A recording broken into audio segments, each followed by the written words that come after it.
it takes an incredible amount of water to grow the food that sustains life.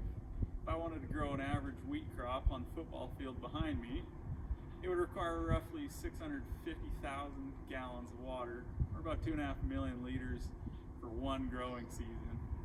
It's almost like turning on your garden hose and not shutting it off for about 75 days straight, which, when looking at the size of the field, seems quite reasonable.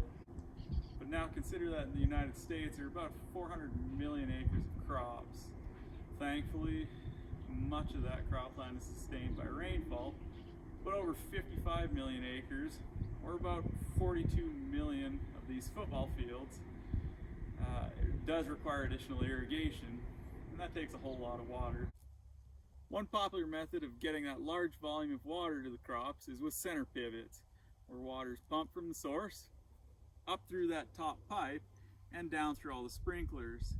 This whole system moves on these wheeled towers in a circular fashion around the field.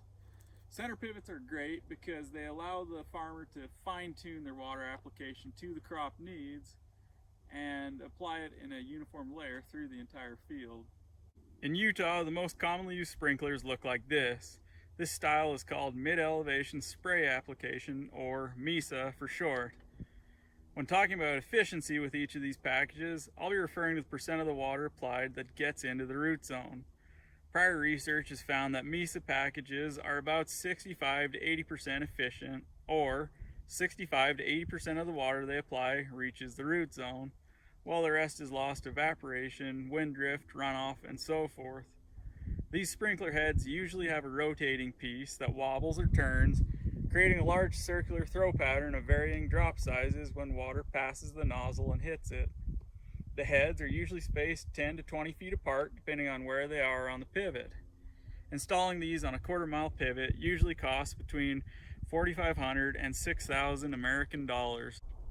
Low elevation and energy spray application, or LESA, is the most simple and least expensive change from MESA. These are about 65 up to 88% efficient.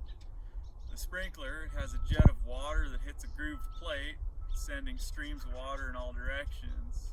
Sprinkler drops are spaced between 30 and 60 inches and can be as close to the ground as 12 inches or as high as 42 inches. These systems will usually cost a farmer between $6,000 and $8,000 for a quarter-mile pivot. Low elevation and energy precision application takes close spacing and sprinkler height to an even greater extreme, spacing heads at 30 to 40 inches and between 12 and 24 inches above the soil surface. The efficiency of these systems has been measured between 75 up to 95% efficient. Like the LESA heads, there are no moving parts, but with LEPA there are a variety of options to change the spray pattern into a drizzle, or even to apply directly to the soil through a fabric sock. Due to the smaller nozzle sizes necessitated from having so many sprinkler heads, our irrigation designer recommends using MESA heads and spacing on the first 2 to 3 spans of a pivot to avoid plugging or having to purchase an expensive filtration system.